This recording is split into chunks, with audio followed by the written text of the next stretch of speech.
Ladies and gentlemen, I'm so excited actually. Oh, Sloane Herman, I haven't seen you in person for, I think when I just saw you outside, I think it's been 15 years since I've seen you in person. yeah. So, Oh nine, probably. yeah, Yeah, probably. It's crazy. wild.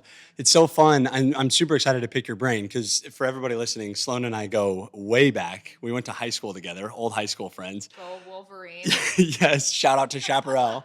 That, geez, I haven't heard Right. Wolverines in years, but it's been fun because I've been paying attention to your life and kind of your, I don't know, I'm going to call it your growth and your evolution since high school, thanks to social media. And it's so cool that we live in a world where we can kind of stay connected and stay in touch. And then recently we sort of formally, reconnected Yeah. and started talking more Yeah. and doing business together and Right. stuff like that.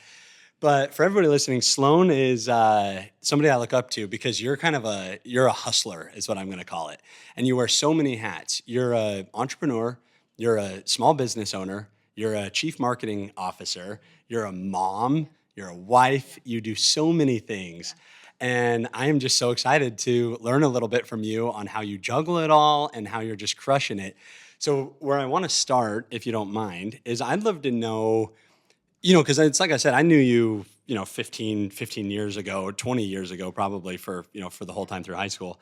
And I never, not to say that I didn't see it, but like there's a different side of a hustle that comes from you that I see now. And I'm just kind of curious, because so many people doing one of the things that you do is still a successful life and you're doing five, six, seven, wearing all these hats. Mhm. Tell me more about that. Like, where does I sense that you kind of have this like constant upward trajectory and like building this great life for your family. I want to hear what motivates you for that and what kind of what keeps you going like that. Yeah, well, I think for me, it started pretty much in 2019 when I opened Times 10 Design originally. It was just more so of the freedom that comes with owning your own business. Not to say that it doesn't come with a lot of other challenges. But for me, it was more of the freedom to make my own schedule, to determine, when I work, how hard I work, and just answering to nobody else. I love to be independent and I love to just make the rules. And I think for my family, being able to be super present for my boys and involved in sports and doing dinner every night, those were like the biggest driving factors. And so for me, like that was just the only way out of like corporate, this corporate environment, which I didn't really even get out of, I was gonna honestly. say you just added to Just it. added to it. But I love the hustle. Like I love accomplishing things and just having like, I have this big sense of, what the Lord has called me to do in my life and helping people, serving people, and just being excellent. And I think that's just like such a huge driving factor for me, and not settling. Like if I get stagnant in life, I'm like, all right, what is the what's What's the next next? thing we're doing, And so I think it's just an innate thing that I've always had. So Yeah, yeah. I relate so much to that of like not settling. It's Hmm. funny because even if I'm on an upward trajectory, I find myself getting a little bit restless of like what's next Yeah. or what's the other thing A I little could be doing. antsy, Yeah. You're like, okay, come on, like you get anxious, if I'm just like sitting still or not tackling something new, learning something new. I've always just am like this go, go, go mentality. So Right. yeah. You used the word your calling type of Hmm. thing. Tell me more about that. Are you feeling like there's because there's definitely for you to do all of the things you do, and I love that you brought up family dinners and like Hmm. because I've seen on social media what a present mom you are too, and I actually meant to bring that up, like how much when you're at their football games and just really supporting your Yeah. kids. And I love seeing like you guys are playing in your backyard and Yeah. your pool and all that good stuff.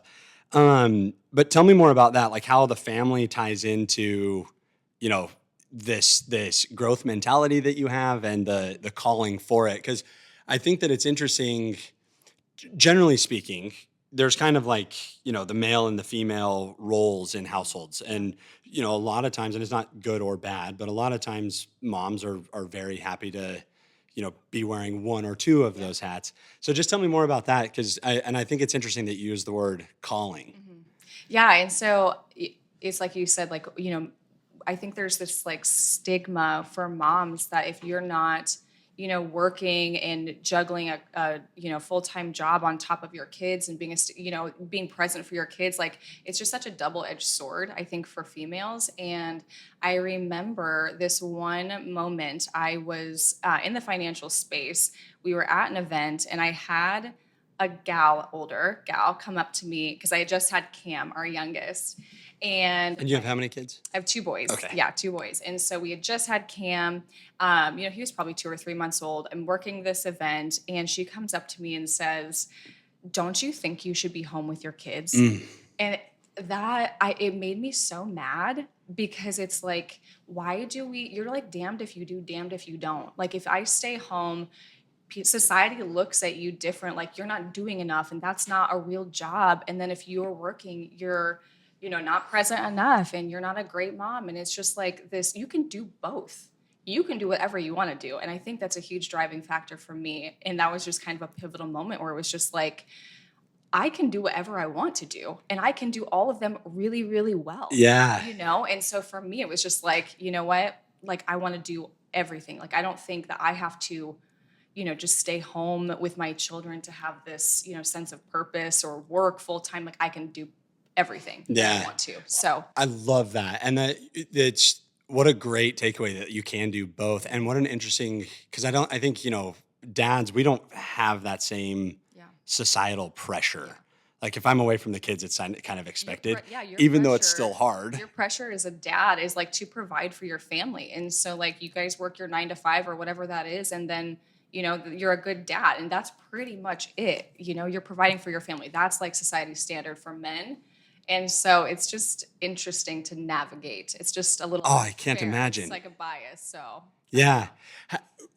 So because you kind of had mentioned, the entrepreneurship journey, and part of the reason for that being able to be present for your kids and things like that.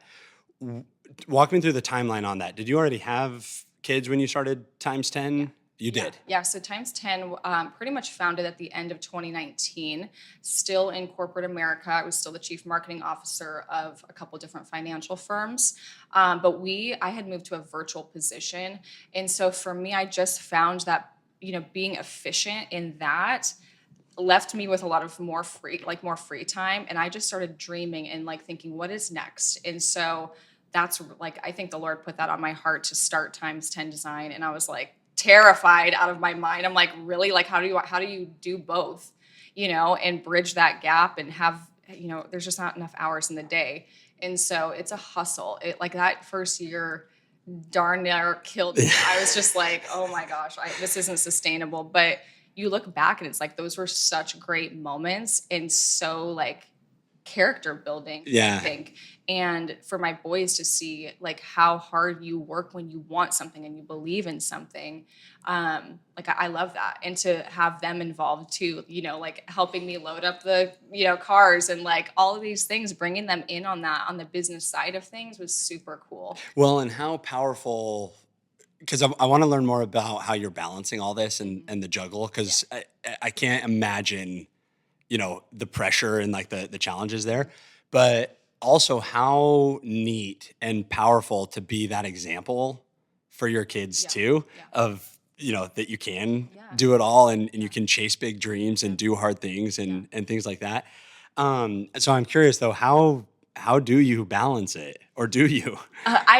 Some days I feel like I do and some days I don't. So I think when I first like realized, okay, I love to work and I feel like a sense of purpose in like the workforce, and in a sense of purpose with being a mom in itself. But for me, it was, I just want to show my kids that when you like chase your dreams and you work really hard for something, you can do it, Love that. But for me, balancing, it's my priority first and foremost is to be a mom. Like I set that from the very beginning. I don't miss games. I don't miss, practice. I don't miss any, parent teacher, all the things, all those kinds of things that takes precedence. We've even had meetings in school pickup line. Oh yeah. You got to do what you got to do. And I think like we're in a society now where like that's more acceptable. I take so many Zoom meetings and stuff in pickup line, and that's just like the new norm, right? Which I think has been like a great turn, outside of like stuffy offices and like this sit down 9 to 5 job, like you can work anywhere. Right. When you give people the flexibility and freedom to do that, like how much more productive are they? Well, and I love that too, because it's like you can still do your job just as productively and get all that done, but your whole life productivity raises. Yeah. Like I had my boss at my last job, Doug Bennett is his name, my CEO, but he taught me this concept of instead of work-life balance, it's work-life integration. It's like, how can we do things, like we do when we do fun projects at work, do we bring our kids or, have it kind of tie in together? And so I've loved it, like, because I've been on some of those Zoom calls with you when you're in the school pickup line and your kids are behaved so well. I think there was even one time when we started the meeting before they were in the car and they like got it and they were quiet and good. They know. Like if they hear like other people on the other line, they're like, get in, be quiet, I'll talk to you in just a second. Right. But like I'm still there. I'm still picking you up. Like I'm still present.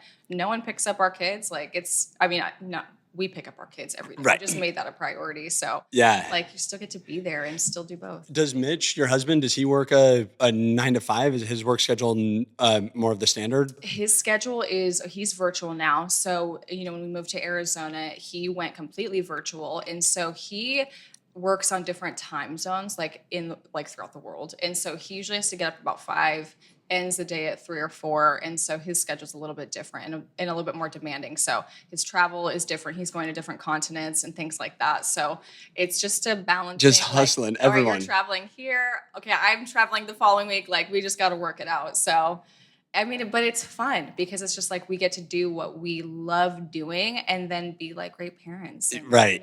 It's just awesome. So. Yeah, it's so cool. How have you ever experienced, I don't know if pushback's the right word, but where there's been, things not worked out because of trying to balance it all, or have you just always found a way to make it happen and kind of force it? Like it's non-negotiable. I think you just have to set healthy boundaries and priorities in the get-go and healthy communication, because when life gets busy, it's just like other things, and relationally you can kind of let things slide a little bit. And so if we get to a place that's like we're not in a healthy place relationally, like going back to we're on the same team, we over communicate and just plan together, and it's our dream and it's our goals. And so the days are long, years are short, and so it's like you got to make it happen. But ultimately, the goal is our family and each other, and working together and making the dream come true. So, yeah. Well, and I love that. And I'm lucky enough to have the exact same thing with my wife, where we're like battle buddies. Like we're headed in the same direction, and everybody's contributing to that, like the larger. I just today was texting her. She had a good closing yesterday in real estate. And I'm like, hey, thank you so much for driving it forward. Yeah. And it's one of those things where I think, because I've talked to a lot of people on this podcast that have a regular theme like that, where their relationship with their spouse is, I'm almost going to call it mission based. It's like there's a direction in mind, and people headed in the same direction, which is so cool, because when you can kind of combine efforts and combine expertise and juggle it too. Like forever when we were, especially early on when I was starting Ascent, there were so many times where Nicole would have showings. I've got the kids in the office and then I've got a meeting and she's got the kids, and the kids are kind of like, running around. But it's cool because, and I'm trying to remember who I was talking to, but it's along the lines of what you're saying of setting an example. Mm-hmm. But we have an opportunity to normalize a lifestyle that then I think our kids aren't going to think is that far out of reach. Right. It's not. Which is just so cool. Yeah. Do your kids realize what a cool life they're getting to live, and like how fun it is that mom and dad are always there and that everybody's kind of hustling together? I think so Mason's 12, Cam's 9, and I think their personalities are so different, and so I don't know if they're at that stage of they're more like, well, what? Mom's gone, dad was gone last week, and they're like, what's you guys are always gone, kind of a thing. But one parent is always home. And Right. so their thing is, do we get to go? We want to go. Yeah. Like all these work trips and stuff. And so like that's more of their gripe. So we're like, okay, yeah, you're coming to Puerto Rico. Like, you know, you're doing all these things. I was going to say, and you are bringing them here. When we can bring them, we bring them. But like, for instance, Mitch is in Africa. He's in Australia. Like he's in Mexico, like bad parts of Mexico. Like they can't go. Right. I didn't realize he traveled so much. What does he do? Yeah. So he's in mining. He works for Newmont, and he's been there for, oh my gosh, 13 years now. So he's like an SAP planner. He's just in corporate now. So, Right. But they have mines worldwide. He's always gone like 2 weeks at a time, different continents, like parts of the world. It's just crazy. So Yeah. So I want to talk more about times 10, if that's okay. Because I think, I paid attention. In fact, before we really reconnected, I kind of thought that was all you were doing. And now your CMO role is more, now you've shared more of that on social media and stuff. But one of the things I'm interested about is how you successfully founded Times 10. And I know that it was very successful in Colorado Springs, I believe, is where you and still where it exists. And then you and your family moved to Arizona. I want to hear about how you navigated founding a business, keeping it up and running, and moving to another state. Yeah. How in the world did you pull that off? a great business partner, to be completely honest. Great answer. I mean, truly, like I wouldn't have been able to do it without Jen. And so ultimately Times 10 was founded at the end of 2019. You're going into a COVID year. I'm like, this is the worst time to start this. And for me, it was like, the Lord's like, just jump, like do it. And so I'm like, all right, real estate's down, it's COVID. Like everything was just like tanking and like, it was awful. And so I was like, now is the time to build up content, to start really hitting marketing and branding so hard. And so from end of November to like through March was really just building content, getting stuff out there. It's like a fake it till you make it kind of a thing, but you're qualified, but at the same time, you're like, I don't know what I'm doing. This is my first business I've ever opened. You're looking at faking it till we make it. Fake it till you make it. And if you can do that really well, I'm like, you can do anything, And so, so then, got a couple jobs like with realtors I knew, and you just like content the crap out of stuff. Like that's it. And you just like start building this like network and social media presence. And it just took off. Like our first year with the COVID year, I was like, I'm going to set a goal to stage like 15 million in houses. Like that was like even a stretch at the time with it being that year. And we did 50. I did 50. It was myself. Unbelievable. Like 50 million at the end. I'm like, holy crap. Like how? Like, my hair is more gray and like all the things. You're like, how? And like, oh yeah, now I know.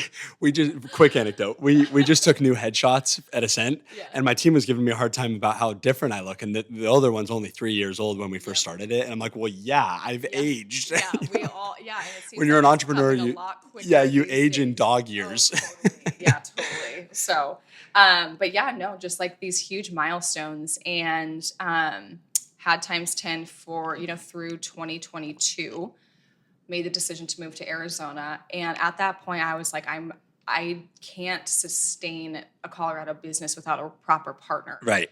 Got introduced to Jen, who just... So you founded it solo? Yes. And then you got a partner later? Yes. Okay. I got a partner because we're moving. And so I was like, I can't run Colorado. We were huge. We were already like the second to third biggest stager in the state of Colorado. So cool. Yeah, after 2 years. And so our network was so massive. Like you just have realtors and clients and all these things. Like you're about to just close shop because you're like, I can't find somebody who's going to, take care of this and treat it as their own baby, And so got introduced to Jen, just an amazing, amazing woman. And she ran with it. We sat down, I think, over like margaritas, and we were just like, I'm like, this is the dream. This is the vision.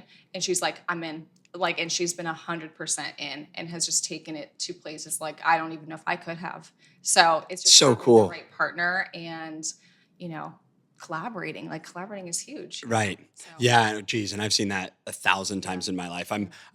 I've quickly learned how bad I am at so many things. Mm-hmm. I have some strengths. Yeah. But I'm surrounding myself with people that have talents that I don't have has elevated my life across the board. Yeah. But I just think it's cool because you've basically taken an in-person business you've sort of digitized the I don't know, the brand building, the marketing side of it. Yeah. And to be able to move your family and, still maintain Mhm. that business, I think is there's more work involved in that than most people think. Yeah, Like I to be able think to keep it it was running. a lot of like handover stuff and just like monitoring. But again, like Jen is just like a supernatural, like she's just a beast. And so it was just such limited like training for her. And I'm like, girl, you are like a freak of nature. She just took it and ran. And so I feel very blessed to like be able to hand it off so smoothly. And you weren't worried because the other thing that I think is it's something I'm actively working on Mhm. is because you talked about kind of content marketing and like building the brand Yeah. and stuff like that. Which it's funny. Speaking of faking it till we make it. So when I started Ascent Digital, every week my business partner Brittany would write a blog post about a topic, Yeah. and then I would make a YouTube video about it. And it was my cell phone Yeah. on a cardboard box in my office. And actually, my office was I was renting a room in an office from another business. Like Yeah. we were, you know, Yeah. there's like nothing going on. And I would make these YouTube videos, and they're so cringy to look back on Looking now and back watch. on now, yeah. But one of them we're now ranking nationally for a very competitive keyword. And I just last week got a lead out of Florida from it. And so it's cool because it's like you got to trust the process Yeah. of putting the content out there, building the brand. But my question is, one of the things that I'm working on, and I've seen you do it successfully, is at least my impression is when Times 10 started, there was sort of a co-brand happening with Mhm. your personal brand Mhm. and the business brand. And the business brand was very on brand for Sloane. Like I was paying attention to, your personal content Yeah. was very similar to the business Mhm. content, even just how you would decorate your own house. Yeah. And like there was, a lot of A lot of similarities. similarities, yeah. You've since now somehow successfully maintained and departed both in a Mhm. good way. I mean, like that you now have, your personal brand is still growing and strong Yeah. and but they're independent of one another now. Has that been intentional? Did you have a strategy behind that, or did that just kind of I think that, naturally yeah, I happen? think that's just like a natural progression to like a new season of life. And I think I realized moving to Arizona and like Jen being so successful and just taking times 10 to, new heights really. I didn't need to be as involved anymore. And she does not need my help anymore. She's got it packed. Like she's amazing. And so for me, it was like, what's next? And so started Black Heath, like, with our partners and everything. And I'm like all in, and I think what for me, it's like, I love taking a concept and making it like this reality. So like sitting down with people and they're like, I've got this idea of a business or, whatever. And be like, I've got you. Like, I know exactly what you're going to do. And here's how we're going to, build this. And I think for me, it was kind of like I had a moment of, what am I doing now? And like a sense of, I don't know what's next. And, just confusion because, you build something and it's so successful. And then you're like, how do we do that again? Right. And starting over. And it was kind of like an identity crisis for a minute. It was just like, I don't know what's next. And that's like for me, unless us high achievers, that was like really hard to deal Terrifying. with, Yeah. and then you're moving your family across a different state and starting over essentially. And I just like, the Lord was just like, you need to sit here. You need to sit in this season and be okay with just it being what it is, moving and getting settled.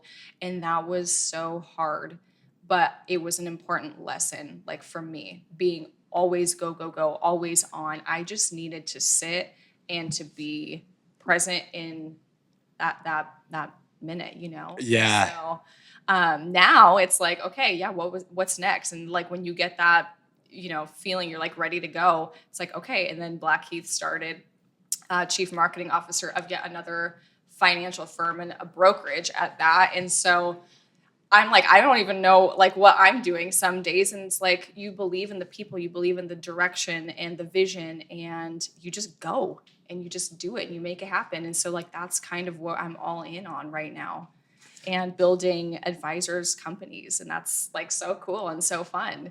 So I've got like 1,000 questions after yeah. that now because it's so spot on about like trusting the season of life that you're in. That's something I struggle with Yeah. quite a bit of like, I've been openly talking to my wife about it recently of like figuring out a way to feel satisfied, Yes. to like enjoy where we are, and let the next opportunity or growth, whatever is next, kind of happen.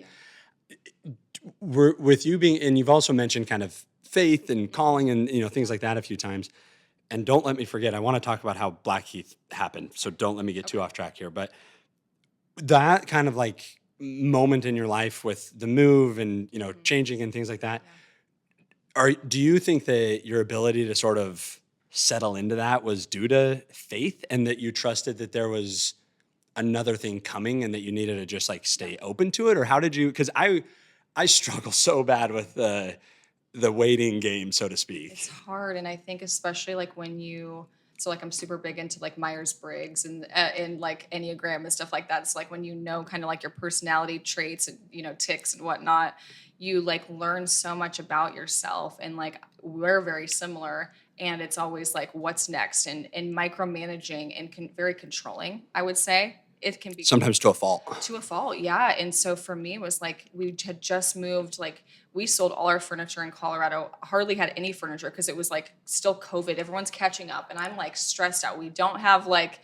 the house is just not settled. Like it for a long time didn't even feel like And so home. life doesn't feel settled. Kids are in new schools. Right. Like it was just like life is just not settled, but yet you still have this drive of like, what's next? Like, what is my business move like? And I started like getting into rentals and doing like Airbnb staging and like making those turnkey for clients. But it was a huge waiting game, and I almost felt like depressed at times. I was just going to ask that if you yeah. felt. So one thing I learned recently, it was actually I had a personal coach on the podcast, is that there's a difference between self-confidence and self-worth. Self-confidence is tied to achievements. I have very high self-confidence because I achieve. Right. What I'm realizing I need to work on is self-worth, that is not tied to achievements. Yes. And for people like us with with the personalities that we have, that's very hard to do. Because you find your worth in your achievements, and that's not like you're Not on a dangerous path when that right. happens. So yeah.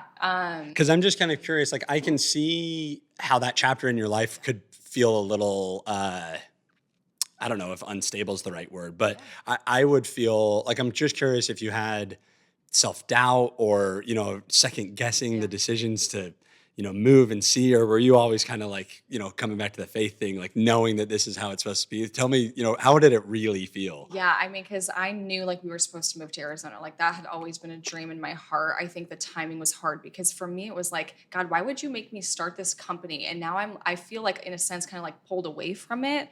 I was sad. It was like a grieving process. You like build this thing and it's like, it works. You're like, oh my gosh, it works. And it's just like your baby. And you're like, I am just now handing over something that is like blood, sweat, and tears for me. And that was like a grieving process. And so I feel like I came out of that like, oh, like it's gone in a sense. And then it was like a little depressed. And then I'm like, all right, well, what is next? And I was like, I don't know.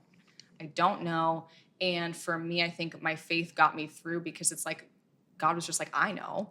And so you need to sit here and you need to be uncomfortable and you need to be okay in the waiting and in what felt like the valley, for me. Right.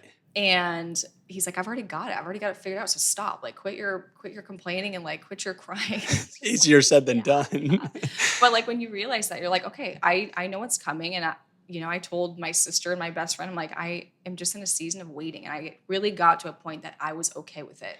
Like it was okay to be slow and to just be settled down and not focusing on the next thing. Yeah, like I've got to figure that out. I've got to work on that. Yeah, it was really hard, and it took like hitting kind of like what I felt like an emotional rock bottom, right? To get there. But I'm just like really learning to appreciate every season and recognizing things as just seasons. It's temporary. That's a great perspective. Yeah, that's a great perspective. It's all just seasons. Yeah. I love that. Yeah. So then walk me through Blackheath. So we moved to Arizona. We're kind of in this season of waiting. And I'm fascinated because, you and I have worked together in a marketing capacity a few times now and, building some brands and making visions kind of come to life. You alluded to that fact that you kind of have this ability to get these concepts and ideas and make them real. Mhm. With Blackheath, I want to hear about like how the opportunity came about. Were you involved from day one, Yeah. and kind of tell me the story Yeah, there. so like last year, I've been the chief marketing officer of a financial firm called Accelerated Wealth for it'll be 10 years in September. So like that's a couple of days, right? That's crazy. Yeah. So been doing that for 10 years, and we've had a lot of sister companies come underneath us or partner with us that I've helped and grown and built as well. So Bill Walton is the CEO of Accelerated Wealth and my boss. And so we talked to Matt Eller, who you'll get to meet, and he's amazing. And he was with Mass Mutual as a wholesaler. And so his dream was to create this brokerage for advisors. And so they kind of got together and collaborated and like who are the key pieces to this and making this successful. And Bill brought me on. We've worked together for so long anyway. And so Bill, Tash, Matt's wife, and Matt and I are just like, all right, what's our brand? Like, and you start from ground zero. Here's our brand. Here's like their dream, and Blackheath was their name and everything. And Tash is British, and so like they've got ties back to like London and all the things. So that's kind of how like the name was born. And it's like, now, all right, well, what's our identity? And what's our vision for the company? And so like just a lot of collaboration and just talks around the dinner table. It's like that, and then it's born, and you're like you look back now, and you're like, how? And now it's a Like real all these thing. great idea. And now Yeah. it's a real thing. It's like it's just so wild. I don't know. I love that. And that's one of the things I've learned through, my entrepreneurship and like, I'm kind of I don't know, I always have that, we share that Yeah. mindset with stuff is it's really sort of simple. Mhm. You have to just do it. Just do it. Just jump. Like just write it. Just dream it. Like start making sketches. Like, it's not. I don't think it has to be that hard. No, Once you've got a good idea, then bringing in people to help you make that come to life. Right. That's key. Yeah, I'm working on a way to articulate it better because I don't have it yet. But the best way I can say it now is the difference between those that did and those that don't is the people that did simply did. Yeah. They It's just really not hard. executed and did it. Yeah. The leap of faith thing, which is another curiosity of mine, because so when I quit, I was 10 years at my corporate job, and I had climbed the ladder, corner Where did you office work? at Ballantine Communications. Okay. Yeah. And I had 2 kids, and then Nicole was pregnant with our third, and I quit. And it felt so weird because I felt like I was kind of walking away from everything I had worked for, and this like terrifying, moment of like Yeah. the unknown and starting. Yeah. And that's what I'm curious about is, I think so many people have the same desires and like dreams that, we have, that other people have. And though there's fear because there's responsibility, and, we got the mortgage we got to pay for, and we've got our kids that we have to support, and these things like that. I'd love to hear kind of a 2-part question. One is your approach to that of like balancing risk taking and new endeavors with family responsibilities and things like that. But then the second part of that would be just like your advice to, the person that's listening right now that has the 9 to 5, but has the business idea and, but has the responsibilities too. Yeah. So your approach and your advice. So my approach is, well, I think it's just like twofold. Like my approach is like, you just have to start. Like, and I think we all like trust our gut and like that instinctive feeling when like something could be big or you have this big dream. And I think like just trusting your gut, and you have a dream in your heart for a reason. Like it's not just like by happenstance that you've got this like big idea and whatnot, but it's fear that holds us back. And for me, like I was terrified to start times 10, and I was like, I'm putting all my money into this. I don't know if this is going to work. I don't know, but you're like, it's just a leap of faith. And it is so scary. And to be honest, like 2 years later, owning it, it's still scary. Terrifying. There are so many other like, next levels you get to. And every level is terrifying. So it's like, we're at the point where we need to buy a warehouse now. Like you're worried about spending like $5,000 just to get up and running. Right. So am I gonna look like an idiot? Is this gonna work? And then you're like talking about, leases and all this stuff. It's never not scary. Oh, it's so funny. The way I say that, $500 problems turned into Oh $5,000 yeah. problems, which turned into Yeah. $50,000 Oh problems. yeah. I mean, like Ascent now, I mean, we're Hmm. podcasting in Puerto Rico right Yeah. now, multi-million dollar agency, and I still am terrified. It Yeah. still feels Don't you? fragile to me And I think like, do you ever struggle with like imposter syndrome? all the time. All the time. That never ends. You could have like, I mean, I remember the first year, you stage 50 million in houses, you're super successful, you're the top, you're like stager in the area, and your HGTV I was gonna say feature, winning awards all and these yeah. things. And I still was like, I'm not good enough. I'm not good to do this. I'm not qualified for this. And it's like the self-worth imposter syndrome. And that does not go away. Yeah, I never. was like talking with my girlfriend. I'm like, when am I ever going to feel like, oh yeah, I am good at what I do. Like I can do this. I wonder if that's what keeps us like improving though. Yeah. Because I have imposter syndrome Yeah. in an enormous way. Yeah, same. Like I was nervous coming down here. I'm Yeah. like all the time. It's Yeah. like, oh gosh, all these things. And like I said, my business feels fragile and there's all that stuff. Part of me kind of likes that because it keeps me just enough. Well, it keeps me humble for sure. 100%. But like I'm doing a presentation. We've got our economic development summit on September 19th. Yeah. And I'm trying to do more of like motivational, Yeah. inspirational type content. It's why I'm doing the podcast Yeah. and all that. So this is my first time though that I get to actually like do public speaking Cool. on a motivational way. Yeah. I've done a ton of it Yeah. with digital marketing and I am mortified. Mhm. Like I am more scared than I've ever been. I am freaking out Yeah. about like, because it's pretty easy for me to stand up there now and talk about location-based targeting and Right. whatever these Right. like marketing concepts. But now I'm like, and because it's making me vulnerable too, because I'm, in order to do it properly, I have to share It's your personal testimony experiences like, and your yeah. fears and your weaknesses, and it's just like you're so vulnerable and like so exposed. Do you think that'll ever go away? No. The imposter syndrome? Don't. Dang it. Just like, I mean, because even now, like as the chief marketing officer, I've been doing this for 10 years. I know I can do it, but you reach these new levels and you're uncomfortable and you're like, can I do this? Like you lay awake at night and I'm like, I am not qualified. There are better people than me. You feel like that, Right. and you're like, no, like I'm here for a reason. And I've built this to what it is. I've taken brands and companies to, huge new levels. And so you remind yourself, but it just doesn't go away. And I No. think it still, keeps you humble. But I Yeah. don't know. When's the moment where you're like, I've arrived? I'm waiting for that. Me I don't too. know. But that's what I've got to work on. That's why I'm grateful for your perspective on viewing life in seasons.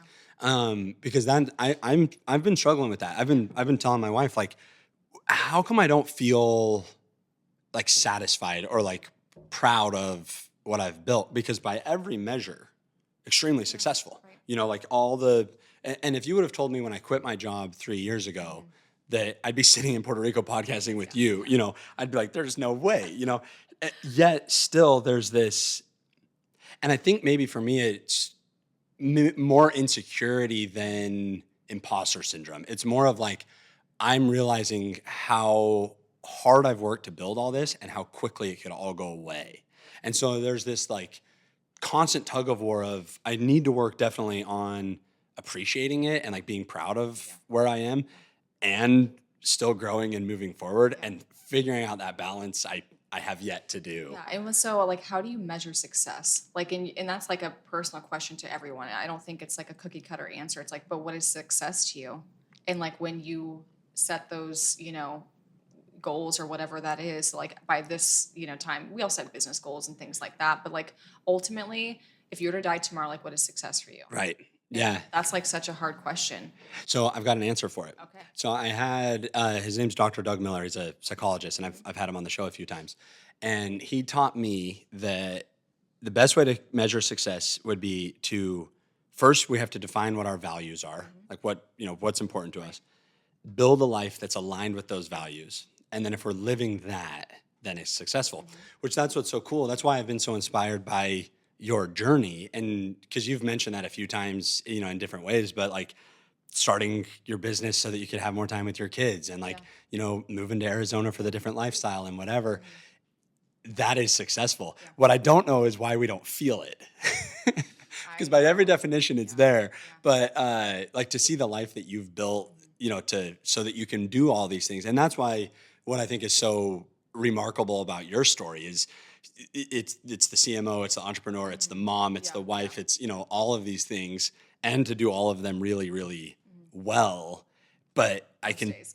well, of course, yeah.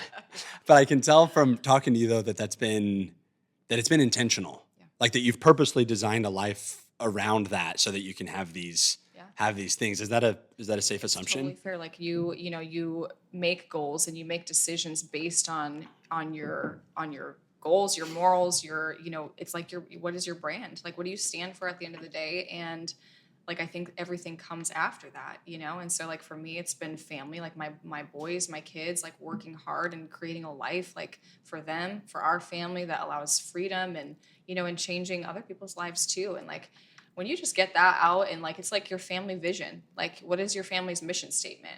And that's like one thing that we've always set up too. And it's just it makes decisions easier, Right. what you say yes to, what you say no to, and it just kind of drives you. Do you struggle with saying no?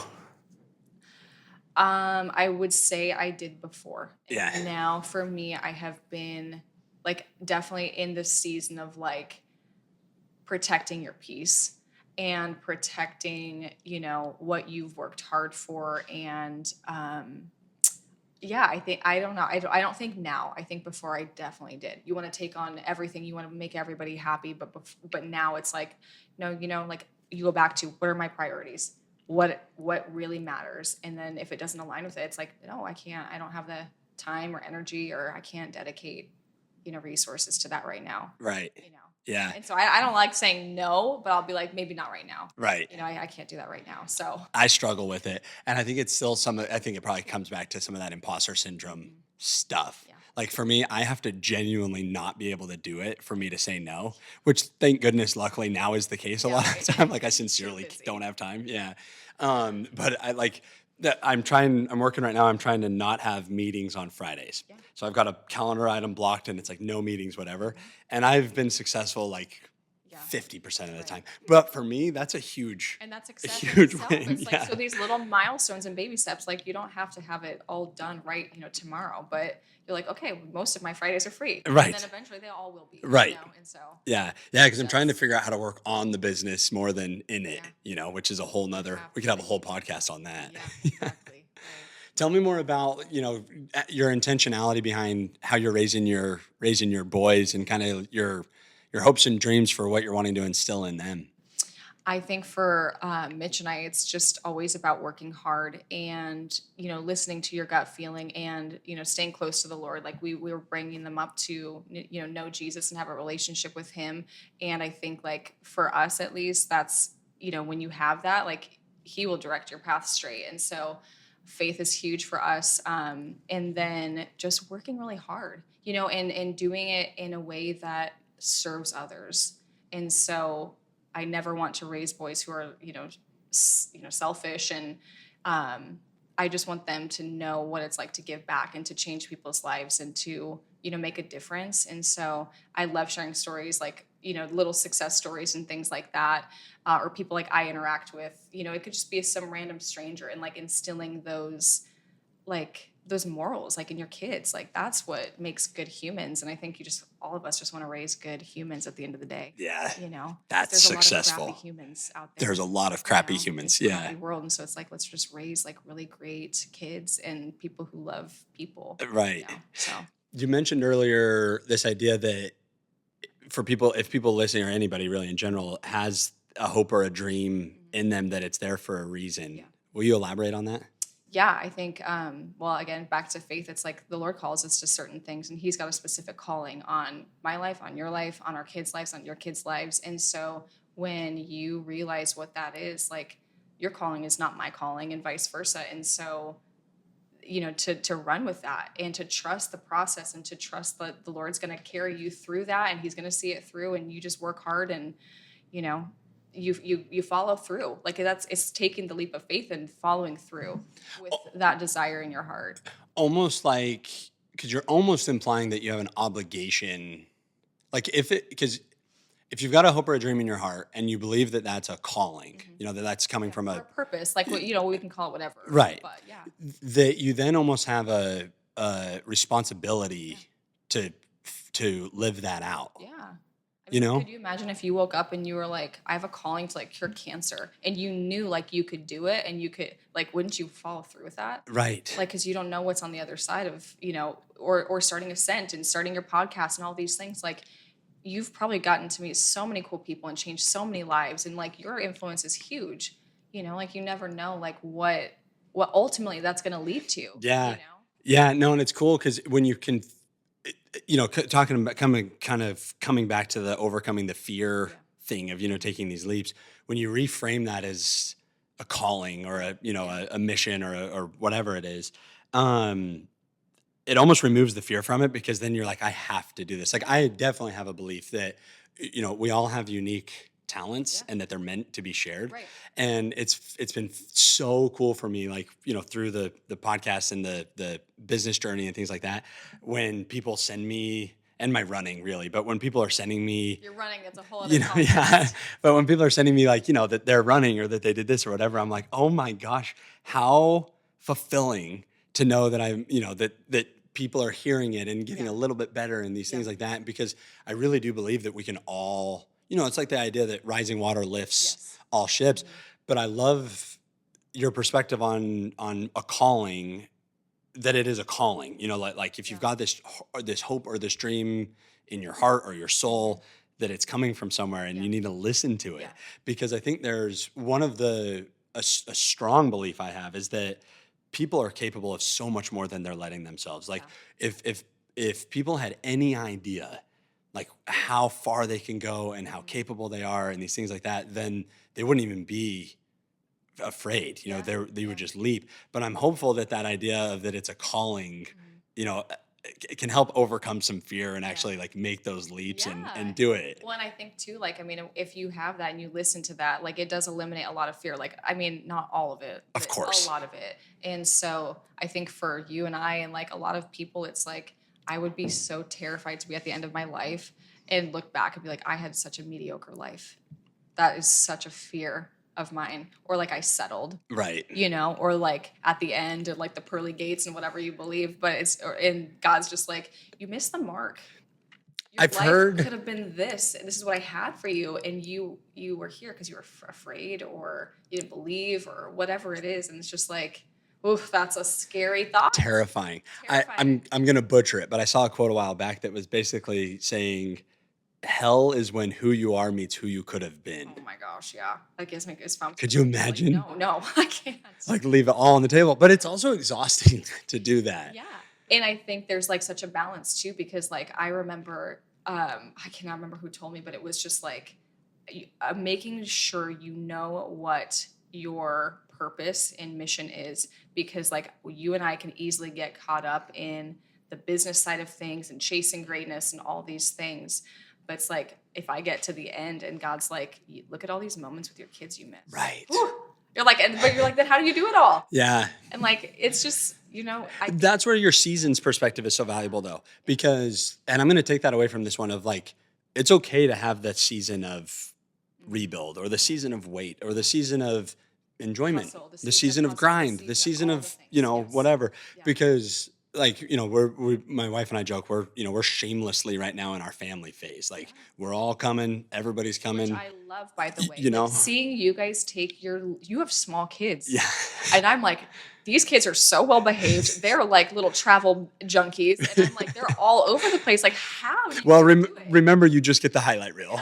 But, Not the tantrums, not the I don't post the chaos, but well, it looks great. So but yeah, and but I love that idea of like the seasons, because then that helps with sort of that idea of balancing all of this of, the growth and the enjoyment and, being there for the kids and all of that stuff. It's so easy because, I said the days are long and the years are short, but it's so hard or it's so easy to get caught up in like thinking something's going to be forever, but then you blink and it's like your kids are 12 and, from toddlers and it's just not, it's so temporary. And so feelings are temporary, circumstances are temporary, and just really recognizing it as a season. Right. And I think that's just been so helpful. Yeah, keep moving forward. That's one of the things that ultra running has taught me, is that it's okay to not be okay. You just keep moving, because the next mile might feel way different than this mile, You should write a book. Yeah, someday. Yeah, you should. I think that'd be so One cool. podcast at a time. I actually would love to someday. I would love to write. What I think would be really cool is if I do this for 10 years or whatever, and I have all these great conversations. Which this is such a great conversation. To kind of compile the Yeah. takeaways into Yeah, a that'd be book would awesome. be really Like just cool. conversations with like influential people or like your friends or like whatever it is, Right. So cool. And that's all this is conversations with people that inspire me. Yeah. It's awesome. Like learning, growing from each other, and like we all have similar life experiences, and like let's just help each other and get through tough times and good times, and it's just awesome. And Like, lift just each glad other to- up. Yeah, Yeah. absolutely. Yeah. So, Sloane, thank you so much. you're so welcome. I could sit and talk to you for hours. I know. I feel like we we got like 15 just years to got catch started. up on, Yeah. But unfortunately, we have commercials to shoot and actual work to do. Right. But I do want to thank you so much for giving me some of your time, giving me some of your wisdom, letting me pick your brain a little bit. But Likewise. more than that, I want to thank you for living the life that you're living. And I've got an Inspired by Example shirt for you. I was going to gift it to you on camera and like all that, but I was out of my routine and it's in my backpack. So I'll get it to you when we're done. But because the life people need to see that you can do it all and do it well with these caveats that we've discussed. But I think that it is so remarkable to watch you balance the things that you're balancing, be the amazing mom and wife that you are, and then, the powerhouse of a businesswoman that you are and all that too. And to be doing that at the same time it's incredibly inspiring. So thanks for your time, but thanks for doing that too. And thanks for inspiring by example, because the world needs more of it. And I hope you know how loud I'm cheering for you and how much I'm in your corner, because I love seeing you crush it. So thank so you. much. Yeah. Thanks for having me. Appreciate you. Awesome.